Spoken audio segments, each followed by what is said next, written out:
पुढील कार्यक्रम प्रसारित करणारे आहेत जॉयसमेर मिनिस्ट्रीचे मित्र आणि भागीदार. आजचा माझा मुख्य विषय आहे फलप्राप्तीसाठी आपण चांगलं ते करू नये, तर चांगलं आहे म्हणून चांगलं ते करावं.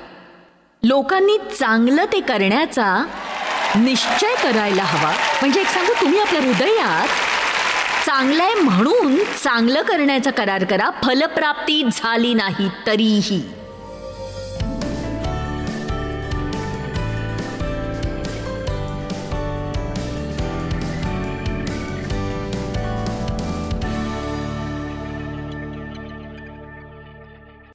प्रभू, आजच्या वचनाबद्दल धन्यवाद. मला विश्वास आहे हे एक महत्त्वाचं वचन आहे आणि तू हे वचन अभिषिक्त केलेलं आहेस आणि प्रत्येकानेच ते लक्षपूर्वक ऐकावं. शत्रूने कुणाचंही लक्ष विचलित करता कामा नये, प्रभू येशूच्या नावाने, आमेन. तर काल आपण वेळेविषयी शिकलो आणि आपण पाहिलं की सगळ्यांना सारखीच वेळ देण्यात आलेली आहे. काही लोक इतरांपेक्षा अधिक जगतात, पण सगळ्यांना दिवसाचे 24 तास आणि आठवड्याचे 7 दिवस मिळतात. तरी काही लोक आपल्या जीवनात मोठमोठी शिखरं गाठतात, तर काही लोकांना फारसं काही करणं जमत नाही. तरीही आपण सगळे व्यस्त असतो. मी काल व्यस्ततेचं चिन्ह घेतलं, मी व्यस्त आहे. आपण ते मानचिन्हासारखं मिरवतो आणि आपला व्यस्तपणा आपलं कर्तव्य पार न पाडण्याची सबब बनत जाते सतत. तर काल आपण पाहिलं की देवाने आपल्याला व्यस्त राहण्यासाठी नव्हे, तर फलदायी होण्यासाठी पाचारण केलंय. जेव्हा सगळं काही मनाजोगतं असतं तेव्हाच आपण फळ द्यावं अशी देवाची इच्छा नाहीये, तर कठीण परिस्थितीतही आपण फळ द्यावं असं देवाला वाटतं. आणि आता मी तुम्हाला एका मिनिटात ते वचन दाखवणार आहे, ज्यात म्हटले की जी व्यक्ती ख्रिस्त आणि त्याची प्रीती अशा योग्य जागी लावलेली असते, ती वर्षभर दुष्काळ असला तरीही फळ देत राहते. त्याचा अर्थ असा की तुमच्या जीवनात वर्षभर सतत त्रास येत राहिले, संकट येत राहिली एकामागून एक, तरी जर तुम्ही प्रभूमध्ये योग्य जागी रोवलेले असाल तर तुम्ही आत्म्याचं फळ धारण करू शकता आणि लोकांसाठी आशीर्वादित ठरू शकता. जसं आपण पाहिलं की बघा, व्यस्तपणा ही आपलं कर्तव्य पार न पाडण्याची सबब नाही बनू शकत. त्याचप्रमाणे आपण वेगवेगळ्या समस्यांमध्ये असणं ही चांगलं ते न करण्याची आणि आत्म्याचं फळ न देण्याची आणि लोकांवर प्रीती न करण्याची, चर्चला न जाण्याची, वचनाचा अभ्यास न करण्याची सबब असू शकत नाही. मी सांगते, जर आपण कठीण समयात चांगलं करू शकलो नाही, तर चांगल्या समयात कधीच जे योग्य आहे ते करू शकणार नाही. तर आज मी तुमच्याशी बोलणार आहे सर्वदा चांगलं तेच करण्याविषयी. सर्वदा अशी वेळच नाहीये की योग्य ते न करणं हे योग्य असू शकतं. मी हे पुन्हा एकदा सांगू, अशी वेळच नाहीये की जेव्हा योग्य ते न करणं हे योग्य असतं, किंवा अशी वेळच नाहीये जेव्हा अयोग्य करणं हे योग्य असतं. कदाचित हे चांगलं समजेल तुम्हाला. अशी वेळच नाहीये की जेव्हा अयोग्य गोष्ट करणं हे योग्य ठरतं. आता जर आपण चांगलं आणि वाईट हे न कळण्या एवढे अज्ञानी असू तर वेगळी गोष्ट, पण मग देव आपल्याला शिकवूच शकतो. पण मी आज तुम्हाला आठवण करू देऊ इच्छिते की जेव्हा तुम्ही सत्य ऐकता तेव्हा तुम्ही त्याला बांधील असता, आणि जर तुम्हाला सत्याची बांधिलकीच नको असेल तर मग तुम्ही हा संदेश ऐकून काहीच उपयोग नाही. उद्या येऊ नका. आज तुम्ही इथे उपस्थित आहात म्हणून आम्ही तुम्हाला असंच जाऊ देणार नाही. पण सत्याला जुमानायचं नसेल तर पुन्हा येण्याची तसदी घेऊ नका, कारण तुमच्या जीवनात उलथापालथ होणार आहे. आणि तुम्ही म्हणाल हो बघा, काल बऱ्याच जणांच्या हे लक्षात आलं की देवाला अपेक्षित अशी फलदायी व्यक्ती बनायचं असेल तर जीवनात काही बदल हे करावेच लागणार आहेत. काही लोक रोमांचित झालेत, ते घरी जाऊन हे बदल करणार आहेत, पण अजूनही बरेच लोक असे आहेत ज्यांना आवश्यक ते बदल करण्याची इच्छाच नाहीये. पण मी तुम्हाला सांगू शकते, मी जे काही सांगते त्याद्वारे जर देव तुमच्या जीवनात कार्य करत असेल आणि देव काहीतरी करायला सांगतोय हे तुम्हाला कळत असूनही तुमची ते करायची इच्छा नसेल, तर देवाच्या तडाख्याला तोंड देण्याची तुम्ही तयारी ठेवलेली बरी. फार उत्साहित होऊ नका. देव हे करतो कारण तो तुमच्यावर प्रीती करतो. त्याला तुम्ही आवडता आणि तुमच्या मुलांनी केवळ तुमचा शब्द पाळला जावा म्हणून तुम्ही सांगितलेली गोष्ट केली तर ते किती जणांना आवडेल जरा नीट सांगा. जर तुम्ही जाऊन मुलांना असं म्हणालात की जे काही आई सांगेल ते ऐकत जा, तुम्ही अमुक अमुक गोष्टी करायला हव्यात आणि तमुक तमुक गोष्टी तुम्ही करू नका, ते म्हणतील की समजलं, हरकत नाही, तुम्ही म्हणाल ते करू आम्ही आई बाबा, तुम्ही ज्ञानी आहात, तुमचं प्रेम आहे आमच्यावर. पण किती जणांना याची जाणीव आहे की मुलांना अनेकदा सांगूनही ते जर ऐकत नसतील तर त्यांच्यावर कठोर कारवाई करायची गरज असते. चला आता खरं सांगायचं तर त्यामुळे मुलांपेक्षा तुम्हालाच अधिक दुःख होतं. माझ्या एखाद्या मुलाला महिनाभर शिक्षा देणं हे त्याच्यापेक्षा माझ्यासाठी अधिक त्रासदायक आहे, कारण त्यांचा धिंगाणा मला आवडतो खरंच. घरात शांती असणं महत्वाचं आहे नक्कीच, आमेन. म्हणून आपण कसोशीने चांगलं तेच आवर्जून करायला शिकायला हवं. जेव्हा कुणी पाहत नसतं तेव्हा कामाच्या ठिकाणी तुम्ही किती वेळ इंटरनेटवर वेळ वाया घालवता सांगा. ख्रिस्ती चोर बनू नका.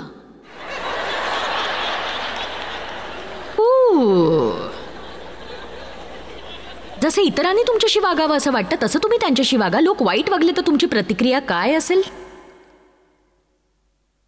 चला ते नको पाहूया आपण. तुम्ही जर चांगलं वागू शकत नाही तर मी सुद्धा चांगलं वागणार नाही, पण आपण नेहमी चांगलं तेच करायला हवं कारण देवाची अपेक्षा तीच आहे. पण बऱ्याचदा देवाची जी अपेक्षा असते ती आपण पूर्ण करत नाही. देव सर्वदा सर्वत्र असतो म्हणून आपण लोकांना आनंदी करणारं जीवन जगू शकत नाही, कारण तसं केलं तर त्यांच्या देखत आपण एक गोष्ट करू आणि ते नसताना आपण दुसरी करत राहू. चला आता मला अशी व्यक्ती नाही बनायचं जी इच्छा असेल तेव्हाच चांगलं करते आणि जेव्हा समस्या येते तेव्हा चांगलं करू शकत नाही.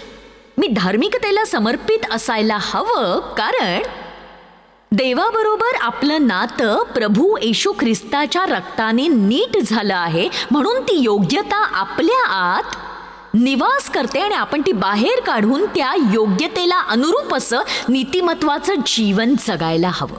बघा, ख्रिस्ताला स्वीकारण्यापूर्वी तुम्ही बऱ्याच मूर्खपणाच्या गोष्टी केल्या, तुम्हाला काहीच वाटत नव्हतं. जेव्हा तुम्ही लोकांविषयी चहाड्या करायचा तेव्हा तुम्हाला काहीच वाटत नव्हतं.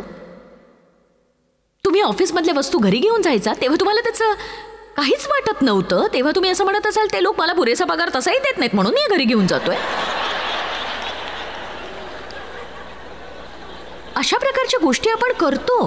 तुम्ही विवाहित असतानाही दुसऱ्यांशी प्रेमाचे चाळे करता, त्यात तुम्हाला काहीच वाटत नाही. पण मी तुम्हाला सांगते तुम्हाला तारणाची गरज आहे. मित्रा, मग तू अशा गोष्टी करणार नाहीस आणि पस्तावणार नाहीस. केल्या तरी तू बेचैन होत राहशील.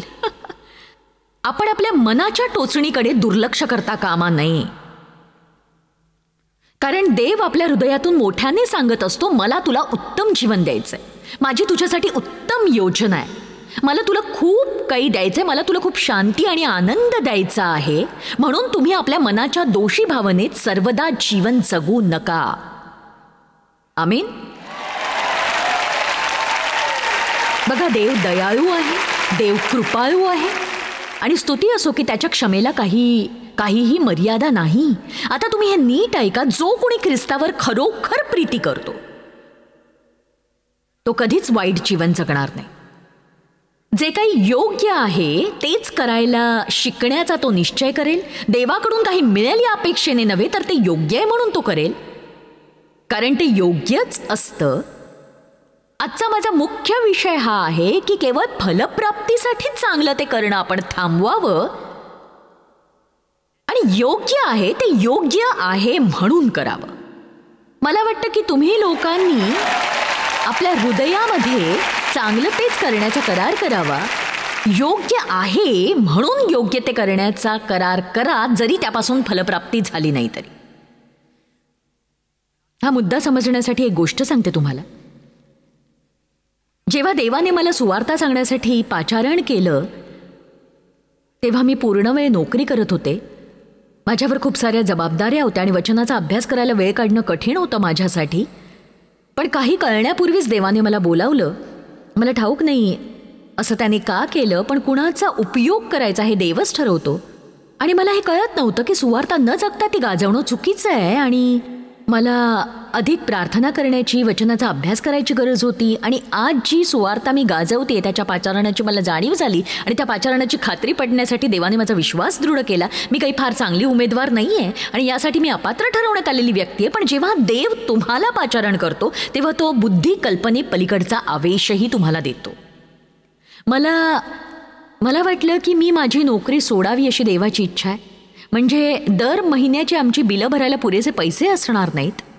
देवला चांगली नोकरी होती पण तरीही आमचं उत्पन्न अर्ध्यावर येणार होतं. तेव्हा आधी मी माझी नोकरी सोडली नाही, मी अर्धवेळ नोकरी धरली. आणि आता जेव्हा मी मागे वळून पाहते तेव्हा कळतं आपण आज्ञा पाळत नाही तर अर्पण आणतो. मला वाटलं मी पूर्णवेळ नोकरीचा त्याग करून अर्धवेळ नोकरी धरली म्हणजे माझी दैनंदिन प्रपंचाची चिंता मिटून जाईल, काळजी राहणार नाही. आणि बघा, आपण देवावर विश्वास ठेवतो पण पर्यायी योजनाही आखतो. जर देव मदतीला धावून आला नाही तर चला आता हे कोणासाठी तरी महत्वाचं आहे. आणि मी जे केलं ते तुम्हीही करावं असं मी तुम्हाला कधीच सांगणार नाही. तुम्ही अशी गोष्ट कधीही करू नका जोपर्यंत तुम्हाला पूर्ण खात्री पटत नाही की तशी देवाची इच्छा आहे. मग पुढे मला माझ्या कामावरून काढून टाकण्यात आलं. पण मी अशी व्यक्ती नव्हते की मला डच्चू दिला जावा. जणू काही देव मला सांगत होता, तुला मी काहीतरी काम दिलंय, तू कामावर जायचं नाहीयेस, फक्त माझं ऐकायला शिक. तेव्हा मी खरंच खूप घाबरले, खूपच घाबरले. कारण आम्हाला आमची बिलं भरण्यासाठी दर महिन्याला अतिरिक्त 3,000 रुपयांची गरज होती आणि यात इतर कोणत्याही खर्चाचा समावेश नव्हता. हेही खरं आहे. तब्बल 6 वर्ष, 6 दिवस नव्हे, 6 मिनिटं नव्हे, 6 महिने नव्हे, तर ते महान बलिदान तब्बल 6 वर्ष होईपर्यंत करावं लागलं.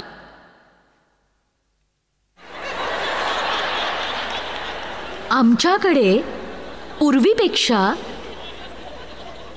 कमी होतं आणि मला ते कळलं सुद्धा नाही. जेव्हा तुम्ही योग्य ते करता आणि योग्य प्रतिफळ लगेच मिळत नाही तेव्हा कसं वाटतं? चला आता आज आपण काहीतरी चांगलं शिकतोय. चला आता जेव्हा तुम्ही योग्य ते करता आणि तुम्हाला योग्य तो परिणाम दिसत नाही तेव्हा बरेच लोक त्यामध्ये फार काळ टिकत नाहीत. काही काळ करतात आणि मग म्हणतात याचा नाही उपयोग. तेव्हा काही मिळावं म्हणून योग्य ते करण्याच्या वृत्ती पलीकडे आपण जायला हवं. मी माझ्या वर्तणुकीने देवापासून काहीतरी मिळवीनच हे नियमशास्त्राखाली जगणं आहे. माझ्या वागणुकीने मला देव काहीतरी नक्की देईल. कृपा ही मजुरीच्या अगदी विरुद्ध आहे. कृपा प्रयत्नाच्या विरुद्ध नाही, पवित्र आत्म्याने केलेल्या प्रयत्नाच्या, पण ती मजुरीच्या विरुद्ध आहे. माझ्या प्रयत्नामुळे देव माझ्या ऋणाखाली येत नाही.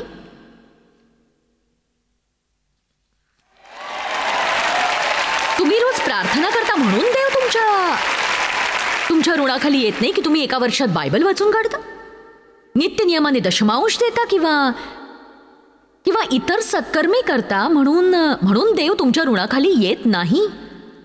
बायबल सांगतं या गोष्टी करत असताना आपण आपलं कर्तव्य पार पाडत असतो. तेव्हा देवावर आपण उपकार करत नसतो तर त्याने केलेल्या महान प्रीतिस्तव आपण आपलं कर्तव्य पार पाडत असतो. आणि म्हणून जोवर माझा श्वास चालू आहे तोपर्यंत देवाचं गौरव करण्यासाठी मी माझं कर्तव्य पार पाडत राहणार, ते करतच राहणार. आणि मला अशा उत्तम प्रतिफळ मिळण्याची, पण जरी ते मला मिळालं नाही तरी हरकत नाही. आता नीट ऐका तुम्ही, प्रतिफळाची जबाबदारी आपली नाही, प्रतिफळाची जबाबदारी देवाची आहे. पण तुमची आणि माझी जबाबदारी एवढीच आहे, आपण चांगलं तेच करत राहायला हवं. आपण चांगलं आणि योग्य ते सातत्याने करत राहायला हवं. तर शेवटी मी माझी नोकरी सोडली आणि 6 वर्ष माझ्या विश्वासात मोठी वाढ होत गेली. माझ्या मुलांना बुटांची गरज भासायची तेव्हा मी 100 रुपये घेऊन जायचे आणि छान बूट घेऊन यायचे. आणि ते छान दिवस होते कारण मी लहान सहान गोष्टी पुरवण्यातलं देवाचं विश्वासू पण अनुभवलं. ती माझ्या जीवनातली सगळ्यात कठीण वर्ष होती, पण त्याचबरोबर सगळ्यात रोमांचकारक अशी वर्षही होती. तुम्ही म्हणाल त्यात एवढं रोमांचकारक काय होतं? बघा, तेव्हा मी फक्त देवावर अवलंबून होते. खरं तर ते माझ्या देहासाठी भीतीदायक होतं, पण माझ्या आत्म्याची खूपच उन्नती झाली त्या काळात. अगदी लहान सहान गोष्टींसाठी मला देवावर विसंबून राहावं लागायचं, ज्यामुळे मी अस्वस्थ व्हायचे, कारण मी स्वतंत्र जीवन जगणारी स्त्री होते, स्वतःच्या बळावर जगणारी. तेव्हा देवाकडे 12 थाळ्यांची मागणी करायची म्हटलं की मला ते अक्षरशः मूर्खपणाचं वाटायचं. पण जेव्हा कुणीतरी दारावर थाप मारून म्हणायचं, मला आशा आहे तुम्ही हे भेट स्वीकाराल, कारण देवाने मला या 12 थाळ्या तुम्हाला द्यायला सांगितलेल्या आहेत, मी अवाक व्हायचे.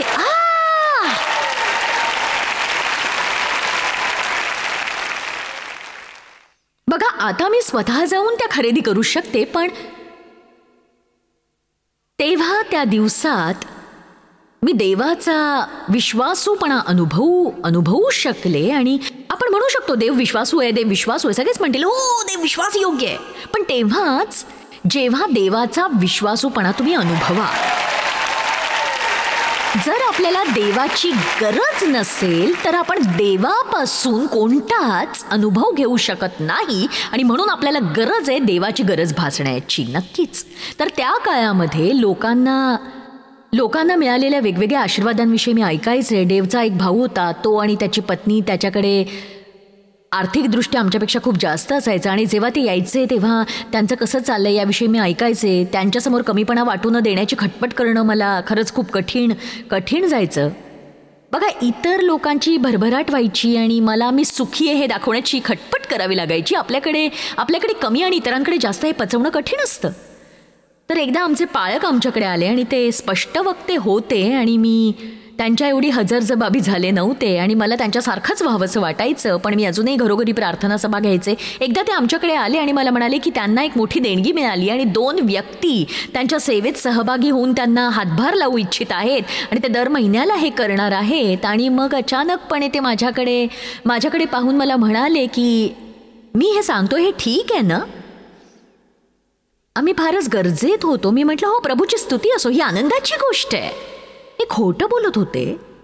मी सुखी आहे हे दाखवण्याचा मी प्रयत्न करत होते. आणि ते गेल्यावर मी स्वतःला बिछाण्यावर झोकून दिलं आणि मी ओक्साबोक्षी रडायला लागले. खूप रडत राहिले. आणि मी एक निर्णय घेतला, मी एक निर्धार केला. मी म्हटलं, देवा, मी दशमांश देईन आणि तुला अर्पण आणीन. तू प्रतिफळ देईपर्यंत मी हे करीन आणि जरी नाही मिळालं तरी मी ते करत राहीन, हे नक्की.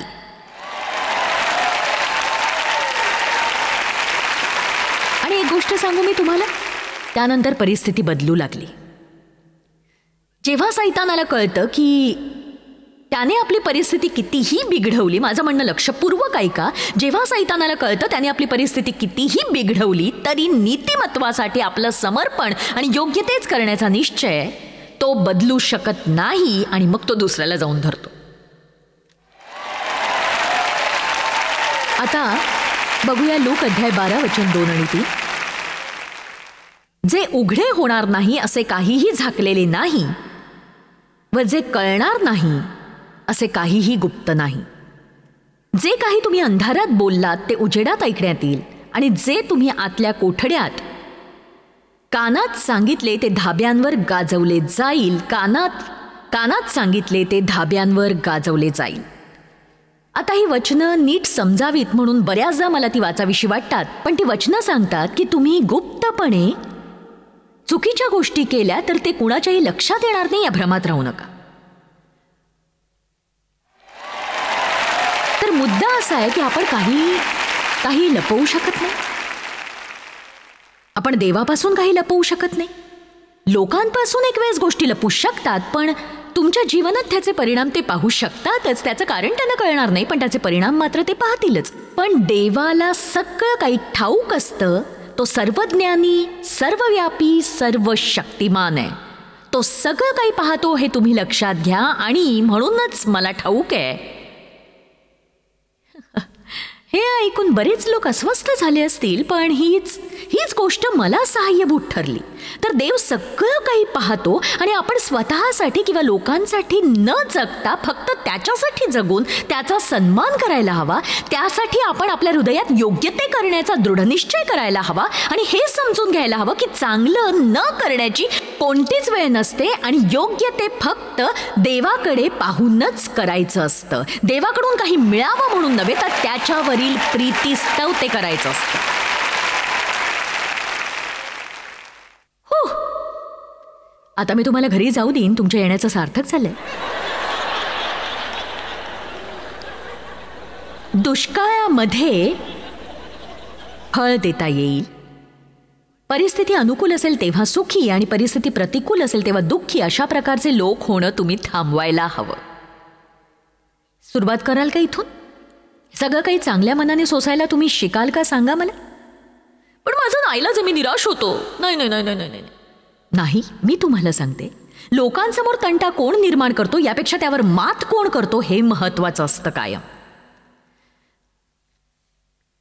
कल्पना करा, तुमच्या घरात कधी नव्हे इतका तंटा निर्माण झालाय. जोरजोरात ओरडणं, किंचाळणं चाललंय. नवऱ्यावर आणि मुलांवर तुम्ही डाफरताय. मी तुमच्या घराची बेल वाजवतेय. मी सांगते, तुमचं डोकं चक्रावून जाईल. इतक्या वेगात परिस्थिती बदलेल. आणि मग काय होईल? जॉय झालीये. प्रभूची स्तुती असो. वाव, आश्चर्याचा धक्काच दिला तुम्ही. पण एक सांगू, येशू तिथे आधीच आहे.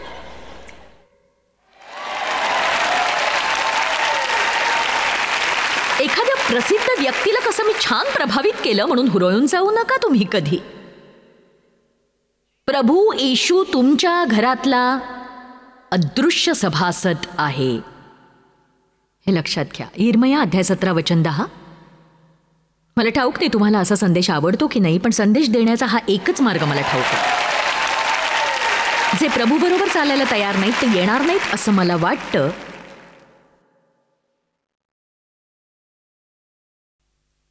आता आपण यिर्मया 17 मधलं 7 आणि 8 वचन पाहू. जो पुरुष परमेश्वरावर भाव ठेवतो, विसंबून राहतो व टेकतो तो धन्य.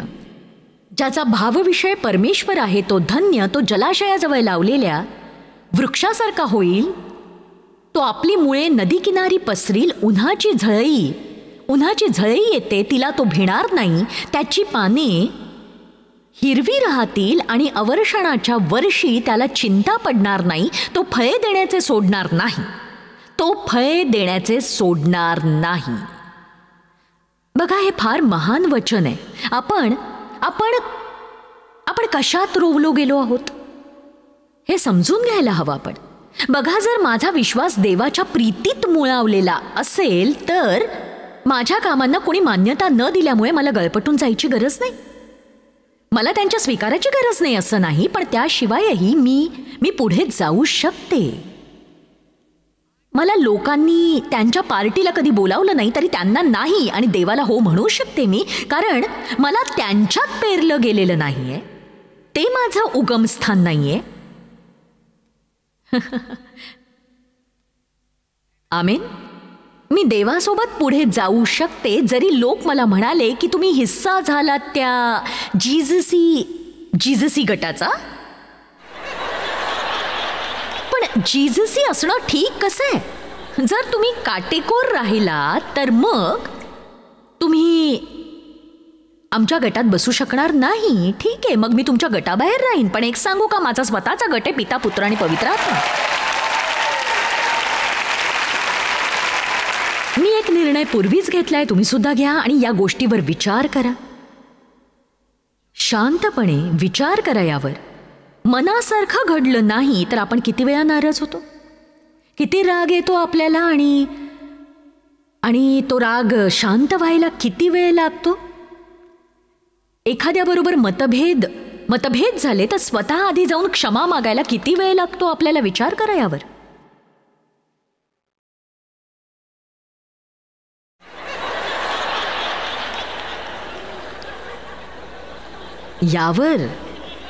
यावर विचार करण्याची गरज आहे. आमेन.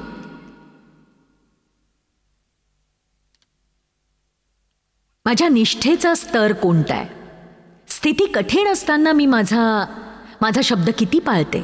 की मला अशी सवय आहे की लोकांना म्हणायचं मी तुमचं काम करीन आणि मग पलटी मारून दिलेला शब्द पाळायचाच नाही.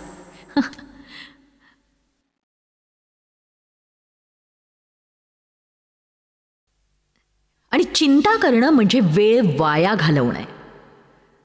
तुम्ही वेळ वाया घालवण्याविषयी सांगा. आणि ती गोष्ट आहे चिंता. आणि तुम्हाला माझं म्हणणं आठवत असेल, चिंता म्हणजे दिवसभर आरामखुर्चीत हलत राहणं. बऱ्याचदा मी मंचावर आरामखुर्ची आणते आणि मी त्यात बसून हलत राहते. मी या क्षणापासून सुरुवात करून उद्यापर्यंत जरी हलत राहिले तरी मी आहे तिथेच राहणार आहे. चिंतेचंही अगदी तसंच असतं, ती व्यर्थ असते.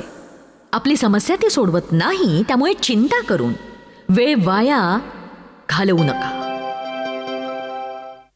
मी तुम्हाला उत्तेजन देऊ इच्छिते की नेहमी योग्य तेच करा, कारण तसं करणं योग्य असतं. म्हणून आज आम्ही सादर करतोय वचन. देवाचं वचन मला आवडतं, कारण वचनामुळे माझं जीवन बदललं. जॉयस मेयर मिनिस्ट्रीज करता तुम्ही खूप मौल्यवान आहात. आम्हाला तुमचं कौतुक आहे आणि जगभरामध्ये हे सेवा कार्य शक्य करण्याकरता आम्ही आमच्या मित्रांचे आणि पार्टनर्सचे आभारी आहोत. आम्ही एकत्रितपणे भुकेल्यांना खाऊ घालतो, गरिबांना वस्त्र देतो आणि राष्ट्रांना सुवार्ता सांगतो. तुमच्या प्रार्थनेच्या विनंती करता आमच्याविषयी आणखी माहिती मिळवा. जॉयसच्या कॉन्फरन्सच्या तारखा पहा आणि ख्रिस्ताची प्रीती जगभरामध्ये पसरवण्याकरता आमचे सहभागी व्हा.